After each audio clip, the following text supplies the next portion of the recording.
Alright, so I'm Cameron Philo. For those of you interested in the house, I actually lived here last year and got a lot out of it. So I do have another name up here, Jacob Formello. He was going to present with me today.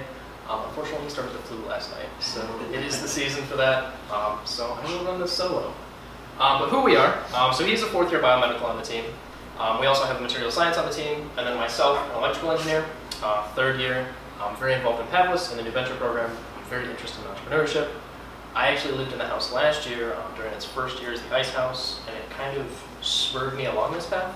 I didn't really know anything about innovation and entrepreneurship before that, and then living here kind of steered me in that direction, and now I love it. I can't get enough of it. So, first success story of the house so far. Starting this year, we kind of noticed a problem that led me onto this current solution. So, throughout the Great Lakes and throughout the world, there are a lot of bodies of water that don't get very warm. This is actually data from about a week ago of the Great Lakes surface water temperatures, and none of these are above 60 degrees Celsius. And the problem with that is as soon as you go in the water, you can have a lot of symptoms related to that. You can have shock as soon as it's cold enough. You can go into hypothermia with prolonged exposure. And the colder these water temperatures get, the more that becomes a problem. And that's something that our community has felt a lot. We have various different headlines here of actually just local community members who have gone in the water and have suffered hypothermic symptoms, many of whom were not able to come back. So I was sitting in my entrepreneurship class that I'm taking this semester, and I actually heard about one of these stories, and it kind of resonated with me. There was the father and 3 children who suffered hypothermia when they were out on Lake Superior. They were out on kayaks, and only the mother was able to come back. But what I heard from this story was that they were all wearing life jackets. And I'm from downstate Grand Rapids, Michigan. You know, Lake Michigan only gets so cold. During the summer, it's plenty warm to be out on, and it's not a risk. But, so for me, I kind of thought that if you're wearing a life jacket, you're doing everything right. If you fall in and you can't swim or you're tired, you're still going to float until somebody can come get you. But that's not true up here. So for me, thinking they're doing everything right, I thought there needed to be a way that we could fix that so that when they are wearing those life jackets, it is enough and they can come back. So it gets me to the solution here. We take a normal life jacket and we take some very simple technologies of integrated heating and GPS technology, and we embed those in the life jacket so that you can stay warmer longer and so that we can get help on the way to you immediately. Starting with that is the integrated heating. Lake Superior temperatures themselves are usually always below 50 degrees Celsius, which can cause immediate shock and hypothermia in as slow as 10 minutes. So we need to kind of prolong that window. With the integrated heating, we can keep your core body temperature up longer so that you can expand that window, your vital organs can stay safe, and you can have a significant amount of time longer before bad symptoms start to set in. And with that, average Q&R response times are around 15 to 20 minutes to get an ambulance to you in these waterboating accidents. So unless you're able to get yourself out of the water, usually that's a little bit too long. But if we can expand that window and get help to you, there is long enough for them to get to you and pull you out of the water safely and then give you medical treatment. So just keep that core temperature up, keep a larger window. But the other problem with that time window is we need to get the help to you. So a lot of times with these boating accidents, we've interviewed lots of people that have gone in the water while they're kayaking, while they're fishing, they fall off their boat, and one of the problems is their boat just keeps going. Sometimes they'll try to swim to it, sometimes they'll try to find something else to grab onto, but the difficulty becomes when somebody calls this in, they just see an empty boat.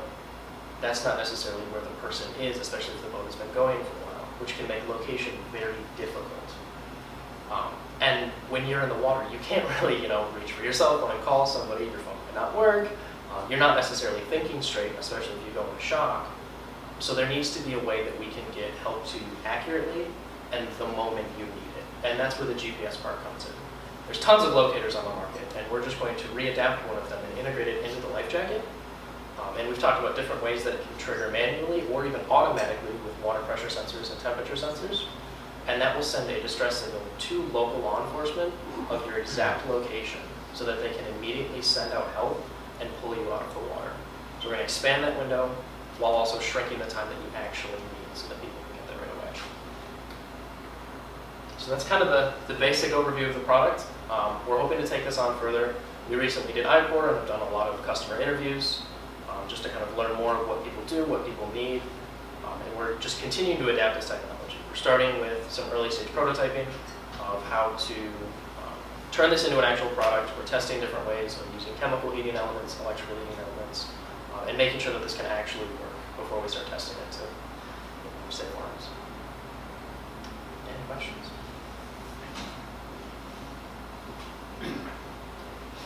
What was your biggest takeaway during your customer or potential prospect customer questioning process? And how many people did you talk with? We've talked with 32 so far, and then we have a couple more scheduled.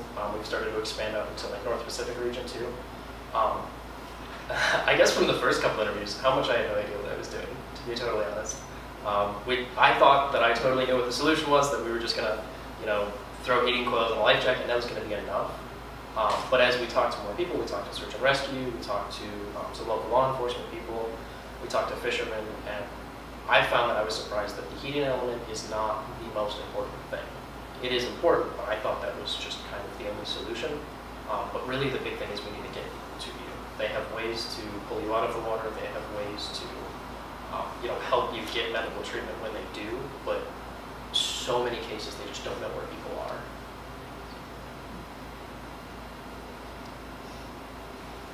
Yeah. I know one of the purposes of this kind of gathering is what can we do to help you as a community? So there's a lot of different things that we're looking for. That's always an interesting question. Obviously, funding is always a big thing that we're looking for to move forward. We may have just gotten a micro grant for some prototyping funds, so hopefully that will kind of help get us in the direction. The biggest thing is we need more knowledge. We're looking for more people to talk to and maybe some people to partner with early on, especially like early voters and stuff like that. We have one organization called Ducks Unlimited. They do a lot of like hunting out here, and we're looking to kind of work with them, let them try things on, make sure it's comfortable, make sure it's something that they would wear, and kind of design it around them to a degree. But we're looking for more people like that so that we're not limiting our sample size too much, and as much advice as possible. So this is a team of 3 engineers. I'm focusing on entrepreneurship in a lot of my studies, but we only have so much business knowledge. So we definitely need a lot more advice. And that's what I represent. is the business Yeah, world. so you're somebody that we want to talk to a lot. Excellent. Yeah. So how does your value proposition differ from the competition, and why hasn't something, in your opinion, why hasn't something like this already been developed? Okay, so for the value, I think the biggest thing is there's a lot of different life jackets out there that are either fairly safe or fairly comfortable, but not both. And a lot of people start to kind of meander on to those very comfortable ones. They get these inflatable belts and stuff like that. And then they have an accident, and then they realize that they need these safe life jackets. And when they hit that point, they start buying all of this equipment. They go full wetsuits, full life jackets, and it's a lot. But the problem is they have to get scared before they're willing to use such technology. And it's a lot. It's cumbersome, it's uncomfortable. So kind of our idea is we want something that's still fairly comfortable. It's still a life jacket. Most people still wear those or keep those on hand. And it's comfortable enough, but we also hit that safety factor similar to full body wetsuits. So we can kind of merge the blend of safe enough to bring you back, but comfortable enough that you're actually willing to wear it on a hot summer day. And I guess the other part of so I got the value prop. What was the second part of the question? Just wondering why something like this hasn't been developed already. Yeah, so I guess part of it, we don't totally know, but my guess is just nobody's kind of stumbled upon it yet, and that a lot of people kind of just accept that wetsuits is the next option. A lot of these people that we talk to just kind of assume that if they actually want to truly be safe on the water, that a wetsuit is what they have to do. So I think that it's a solution that's been overlooked. I could be wrong with that, but that's kind of where we're at right now. Is it's a merge of existing technologies that's been overlooked. That makes sense. Thank you. Yeah. How do you plan on educating your customer that it's safe to use? Because the first thing I think about is electrocution. Yeah. So that's one of the reasons we've talked about a chemical heating element. Is just that's a better customer perception. The other thing is we're going to look at just getting Coast Guard certification and as many safety certifications as possible early on as a way to show that. and then partner with rental organizations and stuff like that early on. So kind of our idea is rather than to immediately start selling to you, we'll sell to places like Downwind Sports where when you get a kayak rental, you have to take a life jacket, but you can take our life jacket instead and start building up the fact that it does work. It's better before we actually start trying to sell directly to people. Yeah. Just a couple of comments. There is actually a local entrepreneur who has a business where he actually rents paddle boards Okay. in Hancock. So he's a younger guy. It's Portage Paddle Works, I would say, or Paddle Sports. And so he actually, that would be somebody who you could actually reach out to as far as somebody who would actually probably be interested, because he puts things out when we don't have high amounts of bacteria in the water. People get out in the Portage and they utilize his equipment.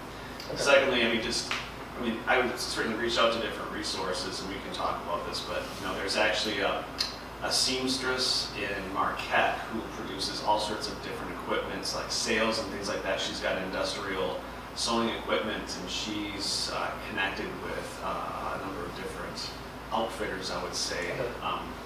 And what was the other one I was thinking of? There are some local resources, but I guess my question is, when you mentioned search and rescue, which groups have you reached out to locally? Any local groups? Yeah, so we talked briefly with the emergency manager for Houghton about Chris emergency Van- management stuff. Yeah, Ben Arsdale. Yeah. And then I talked to him a long time about, he is also the director of search and rescue. So we talked about their procedure a lot. And then we briefly talked to a couple of police officers in the station. It was kind of a busy day, but just talked about Yeah. some of the text capabilities that they have to receive information. Nice. Good. Yeah. Obviously, things are up in the air and changing, but do you have a guess on a timeline for a prototype? Yeah, hoping to have a prototype put together in the next month or two and start really trying to test with that. Part of the problem is it's a little bit extra cold out right now, so we can't really throw it on and jump in the Portage. Some health professionals might get mad at me if I did that. But hoping to have that together soon. And we recently found different pieces of data that the Coast Guard uses to approximate how long you can stay in the water. So we're trying to put together a lot of modeling with that so we can figure out exact target times.